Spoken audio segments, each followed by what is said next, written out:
Gracias por conectarse a Ecuador en Contacto a esta hora del día. Avanzamos en este jueves 24 de octubre. La información no para en el país. La crisis energética que atraviesa Ecuador sigue empujando al gobierno nacional a tomar decisiones. Ahora se habla de cambios a la jornada laboral para el sector privado, lo que ha generado malestar. Ya les contamos este y otros temas. No se los pueden perder. Ahora vamos con los titulares.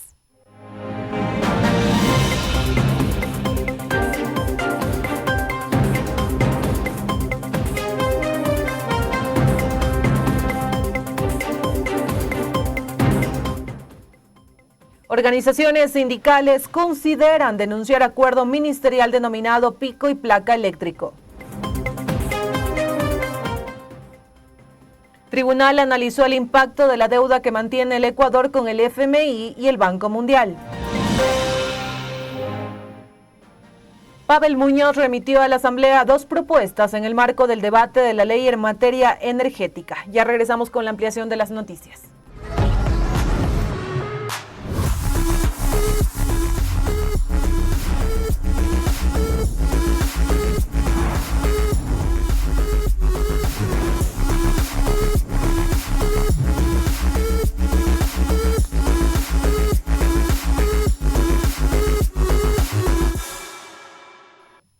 Iniciamos este recorrido noticioso y mediante el Acuerdo Ministerial 200 denominado Pico y Placa Eléctrico, el Ministerio del Trabajo ha establecido cambios a la jornada laboral para el sector privado de hasta 10 horas. Esto para apaciguar el impacto que está generando la crisis eléctrica en el país. Sin embargo, desde la CEDOCUT, su vicepresidente Edwin Bedoya afirmó que a través de este acuerdo se estarían vulnerando los derechos de los trabajadores y por esta razón las organizaciones sindicales se reunirán para tomar acciones legales en contra de esta propuesta. Nicole Mendoza preparó un reporte y nos cuenta más a continuación. Veamos. Corape informa.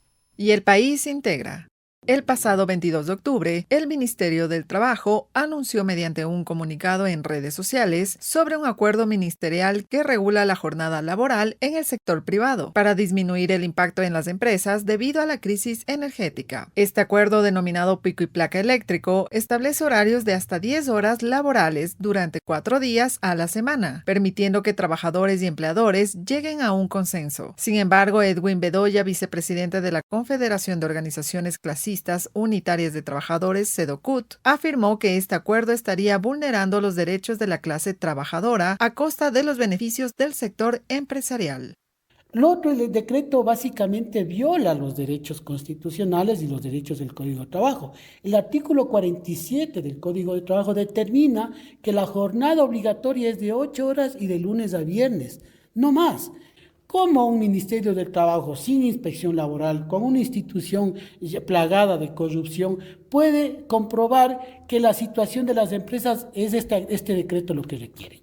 Bedoya asegura que el gobierno ha aprovechado la situación crítica que atraviesa el país con los apagones masivos para retomar una propuesta que el sector industrial o empresarial ha intentado implementar en varias ocasiones.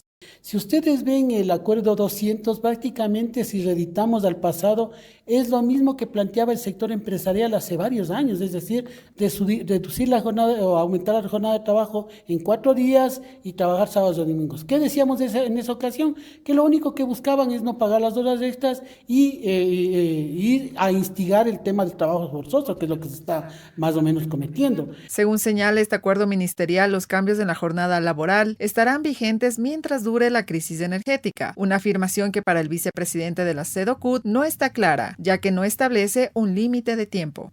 Aquí dice que va a durar mientras dure la crisis energética, pero aquí tampoco se deja abierto, es decir, toda la vida vamos a estar en crisis energética y lo que va a servir para que los malos empresarios se sigan valiendo de este tipo de decretos para seguir violentando los derechos de los trabajadores. Con este acuerdo en pie, los representantes de los diferentes gremios sindicales del país se reunirán este lunes 28 de octubre para determinar qué acciones legales tomarán, considerando demandar la supuesta ilegalidad de este acuerdo.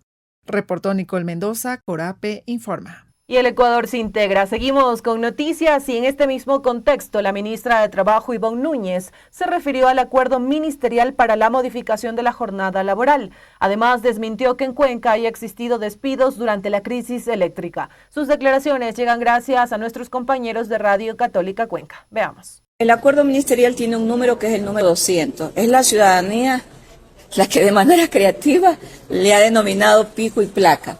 Yo empiezo aquí expresando lo siguiente: el Código de Trabajo permite la jornada especial de trabajo de hasta 10 horas diarias de trabajo, cumpliendo las 40 horas semanales, y se adiciona un día a la jornada obligatoria de descanso, que en el Ecuador es conocida pues a través de los días sábados y domingos. Lo que el Ministerio de Trabajo ha hecho es poner en contexto la aplicación de esta jornada especial de trabajo. Y lo primero que hicimos con el sector industrial, que tocó las puertas del Ministerio de Trabajo para buscar una salida frente a la crisis energética, en razón de que los apagones, en el caso del sector industrial, es de hasta 10 horas diarias por el momento. Lo primero que hicimos con ellos fue verificar que no se había despedido absolutamente a ningún trabajador en el país. Verificado aquello, iniciamos con la segunda fase de diálogo, que fue ya la implementación de las disposiciones normativas que permitan la aplicación de la jornada especial. Y la tercera fase fue buscar la aplicabilidad en contexto de esta disposición normativa. Por eso es que se tiene que suscribir un convenio entre el empresario, es decir, entre el empleador y el trabajador. Este convenio tiene que obligatoriamente ser inscrito ante el Ministerio del Trabajo. No puede ser impositiva, rige la voluntad exclusiva del trabajador para aceptar esta jornada especial. Así lo dice la disposición normativa y así lo contempla y lo tutela el acuerdo ministerial. Ministra, esta decisión también fue tomada para evitar el recorte de personal en las empresas grandes, justamente.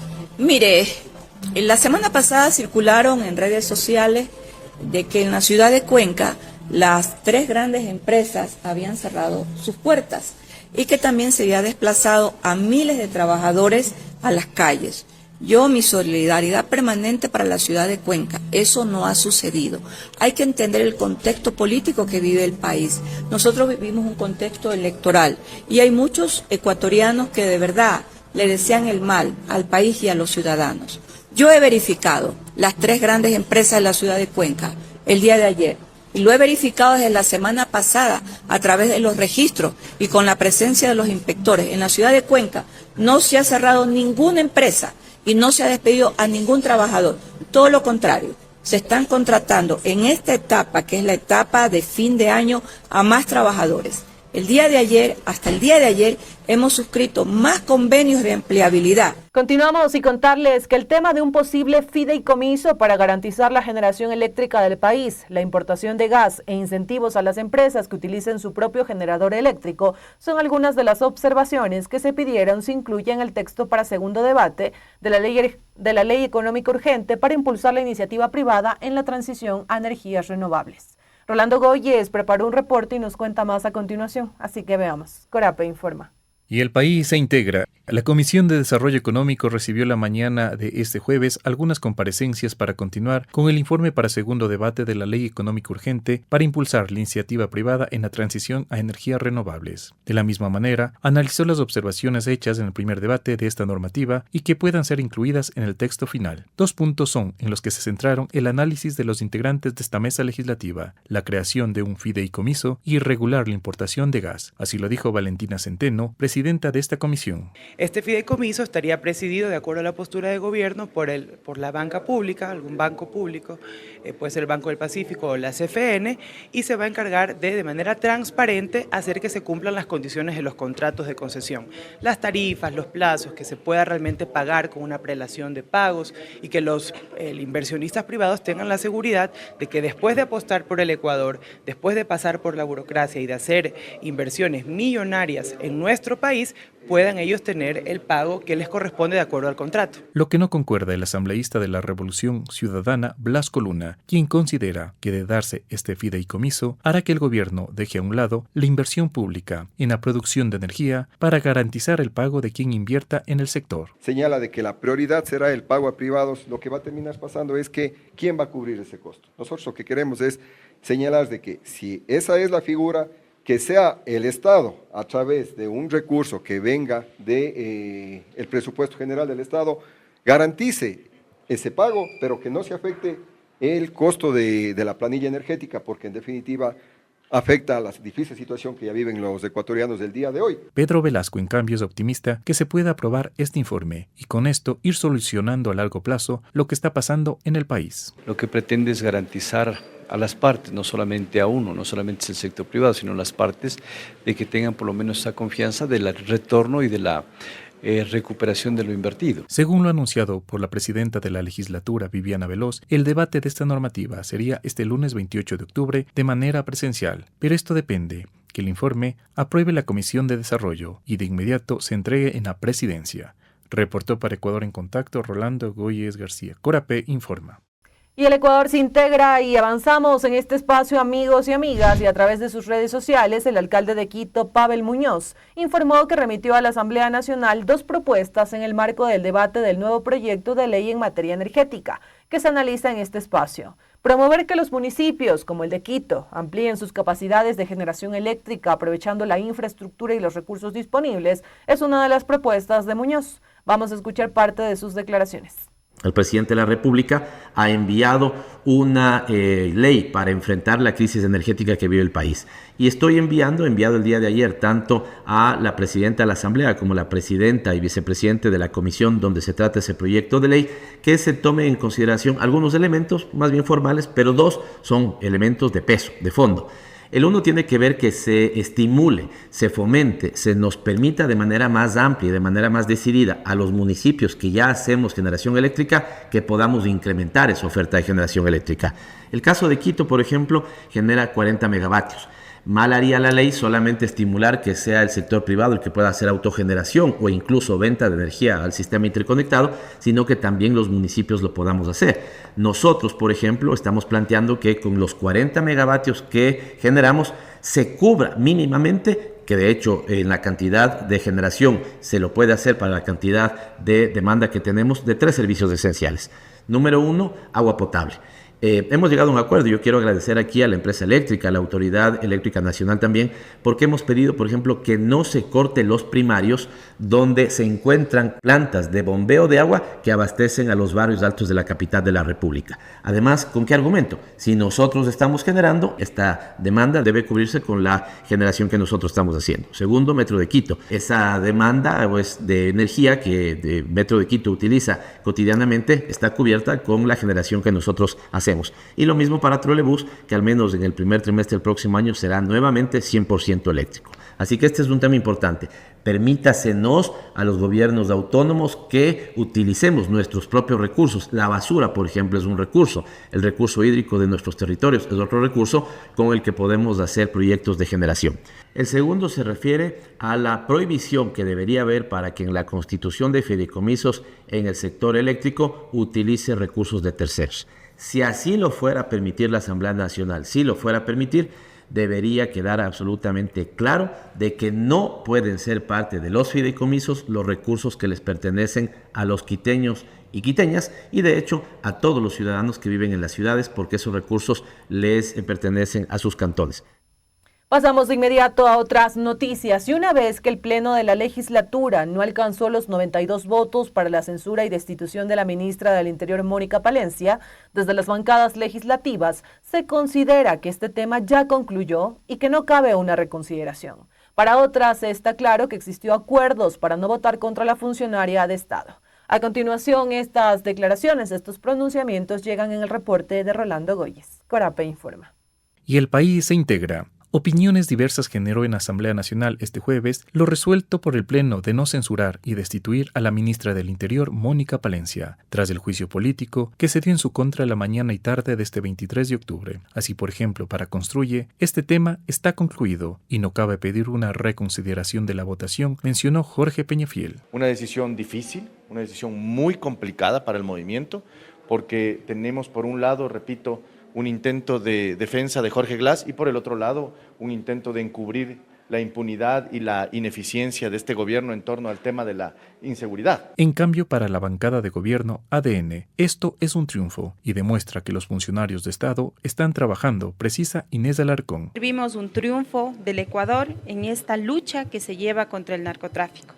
Sabíamos que una vez que la ministra llegue al Pleno de la Asamblea Nacional, explayaría todo su trabajo que ha venido haciendo en este ministerio tan importante como lo es el Ministerio de Interior. No así para la legisladora de la Revolución Ciudadana, Pierina Correa, quien recuerda el procedimiento de la función legislativa en estos casos. En caso de darse, se puede dar en la misma sesión donde se votó el tema tal o cual, o en la inmediata siguiente, siempre y cuando sea una nueva convocatoria. No puede ser hecha en continuación porque ya no se puede incluir nuevos temas más allá de los que están en la agenda original. Además, considera que existieron acuerdos fuera del legislativo para no dar paso al cese de funciones de Palencia. No estamos a nivel de componendas, acuerdos truchos como los que acaba de hacer el grupo de Construye. Desde Sociedad Patriótica son más cautos. Dice Lucio Gutiérrez que una vez que concluyó esto, hay que enfocar los esfuerzos para sacar al país adelante y sin caer en las luchas políticas llevadas a la Asamblea. En lugar de estar confrontándonos entre las funciones del Estado, deberíamos unirnos para enfrentar y derrotar a este enemigo letal que son pues los grupos de delincuencia organizada, en ocasiones apoyados por las mafias políticas. En la votación hubo 77 votos a favor, 40 en contra y 16 abstenciones. Para concretar la censura y destitución, se necesitaban de al menos 92 votos de los parlamentarios. Las bancadas de la Revolución Ciudadana y el Partido Social Cristiano votaron a favor. El oficialismo, Acuerdo Democrático Nacional ADN, votó en contra, mientras que Construye se abstuvo. Reportó para Ecuador en Contacto Rolando Goiz García. Corape informa. Y ahora nos vamos hasta Durán, una de las zonas más conflictivas del país. Aquí las autoridades anunciaron la verificación del avance de la obra del primer Centro de Desarrollo Infantil, CDI, en la zona. Vamos de inmediato a escuchar las declaraciones de la ministra de Inclusión, Zaida Rovira, sobre este tema. Aquí en Durán tenemos 26 centros de desarrollo infantil que le dan atención alrededor de 1.044 niños. Este centro viene a ser el número 27. Y aquí se van a sumar 100 niños más. Es decir, aumentamos cobertura, aumentamos atención, aumentamos servicio. Por eso, para el gobierno del presidente Daniel Noboa, es muy importante abrir las puertas de las edificaciones que estamos haciendo, exponer públicamente nuestros proyectos, que ustedes conozcan el destino de cada centavo del presupuesto que contamos las instituciones públicas, que ustedes sepan cómo se está ejecutando ese presupuesto. Eso es un ejercicio de transparencia y de participación ciudadana. Y con esta información, amigos y amigas, nos vamos a nuestra primera pausa. En breve regresamos con más noticias. Quédense junto a nosotros.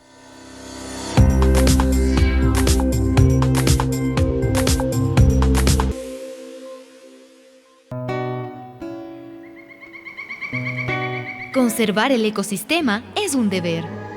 ¿Pero sabías que la principal especie en extinción es el ser humano? Cuidarlo es responsabilidad de todos y todas. Corape, por la vida.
Estamos de regreso para continuar con la información, amigos y amigas, y contarles que en conmemoración de los 80 años de la campaña global Alto al FMI Banco Mundial, nace el Tribunal Internacional de los Pueblos y la Naturaleza contra estas instituciones financieras. De esta forma, Aurora Donoso, de Acción Ecológica y colaboradora de este tribunal, señaló que el objetivo de esta iniciativa es denunciar y evidenciar el impacto que generan las condiciones del endeudamiento externo, tanto para la población como para la naturaleza.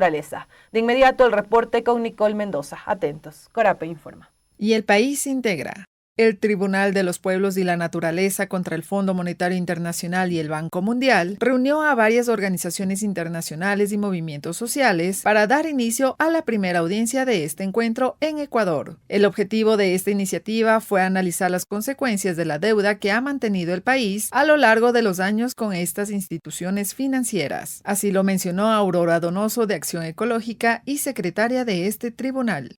Entonces es una oportunidad para visibilizar el papel nefasto que han venido cumpliendo, porque estamos viendo los resultados de la intervención en nuestras economías, en los condicionamientos que estas instituciones imponen en los países.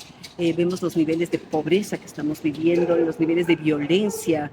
Aurora señaló que durante esta audiencia también se conoció las repercusiones que tuvo el FMI en la legislación de los países endeudados durante la década de los 90.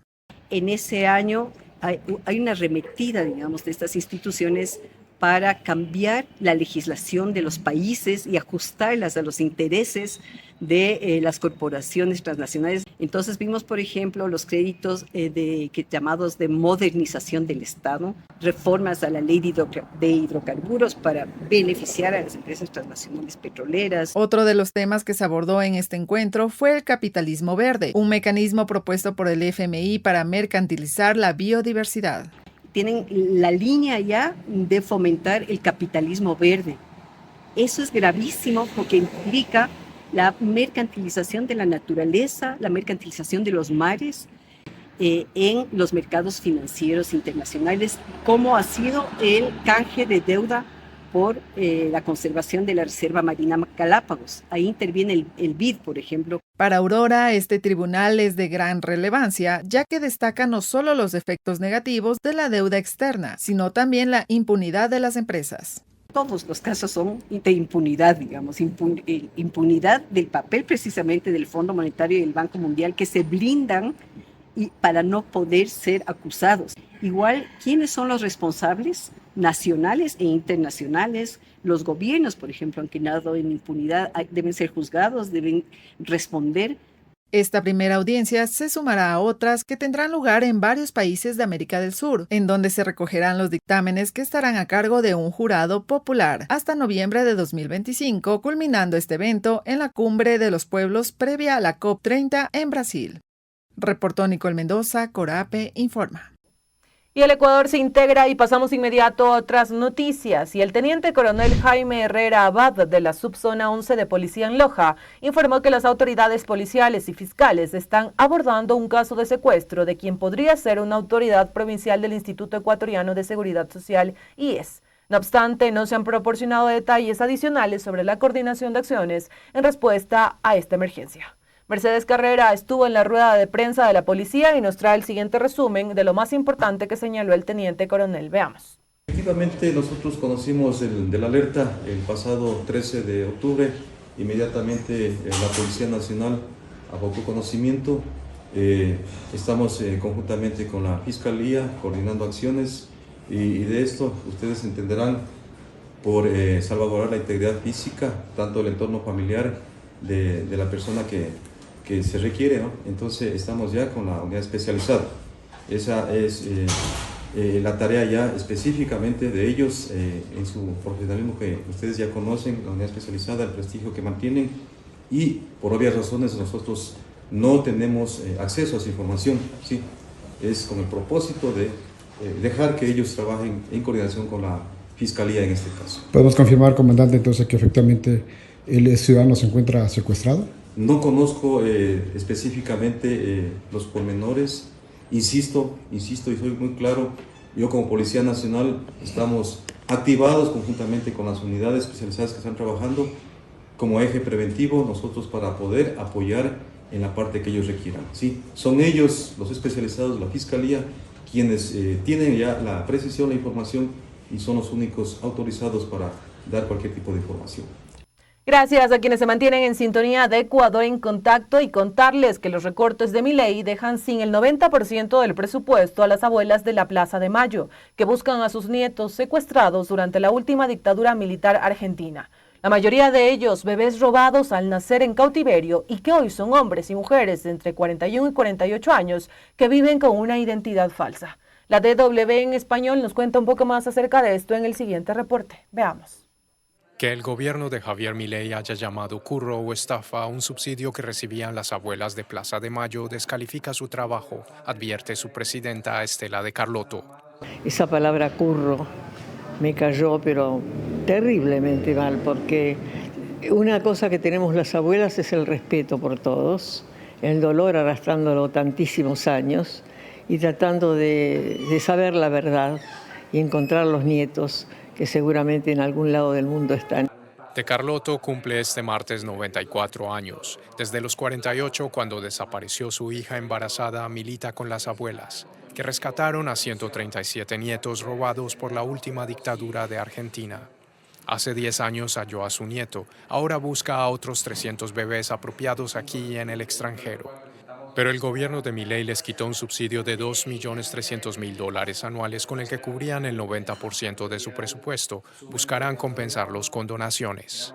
No estamos en riesgo porque mientras estamos nosotros vamos a seguir luchando. Así que si el gobierno cree que si nos amenazan o nos ofenden van a quitarnos el ánimo y la necesidad de esta búsqueda, están muy equivocados. A Guillermo Amarilla las abuelas le cambiaron la vida. A sus 29 años descubrió que había sido uno de los bebés hijos de desaparecidos robados por un militar. Ahora, con 44 años, integra la comisión directiva de abuelas y guía visitas en su casa por la identidad en la antigua Escuela Superior Mecánica de la Armada ESMA, centro clandestino de detención de la dictadura. Hubo casos que fueron resueltos en todo el mundo. Se encontraron nietos en Chile, en Brasil, en Uruguay, en Estados Unidos, en España, Paraguay ya dije, en Paraguay. Guillermo tiene desaparecidos a sus padres, su abuela, su tío y su primo. Lo descubrió por una de las campañas de abuelas en busca de quienes dudan de su origen. Me presenté en Abuelas por una serie que se dio en el año 2007, también en el año 2003,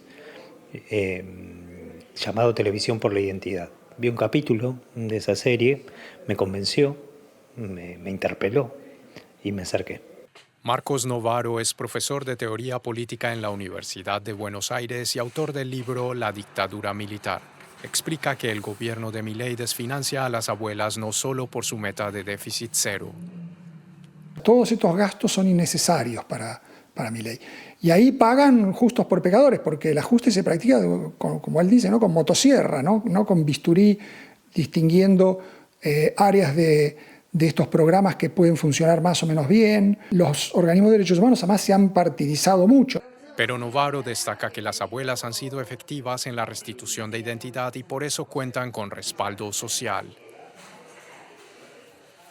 El próximo 10 de diciembre, Argentina cumplirá por primera vez en su historia 41 años de democracia ininterrumpida y lo hará bajo un gobierno que cuestiona el consenso político contra el terrorismo de Estado.